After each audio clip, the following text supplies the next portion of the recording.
Bonjour à toutes et à tous, bienvenue dans ce point de l'actualité internationale sur Al24 News. Deux organisations de défense des droits humains ont déposé une plainte conjointe mardi soir auprès de la Cour pénale internationale contre l'entité sioniste, après la mort de 6 journalistes palestiniens lors d'une frappe à Gaza. Les deux organisations dénoncent un crime de guerre dans le cadre d'une campagne de génocide, rappelant que 242 journalistes ont été tués depuis octobre 2023 et demandent des mandats d'arrêt contre des responsables militaires sionistes, dont le dénommé Netanyahou.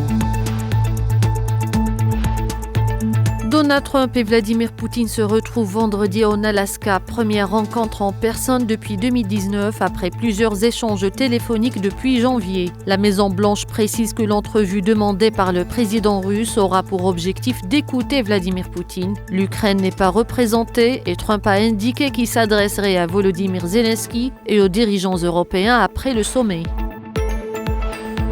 Le ministre iranien des Affaires étrangères Abbas Araghchi a affirmé que plus de 500 000 personnes meurent chaque année dans le monde depuis les années 1970 en raison des sanctions américaines. Il a qualifié ces mesures d'inhumaines et de crimes contre l'humanité, soulignant que les principales victimes sont des enfants et des personnes âgées.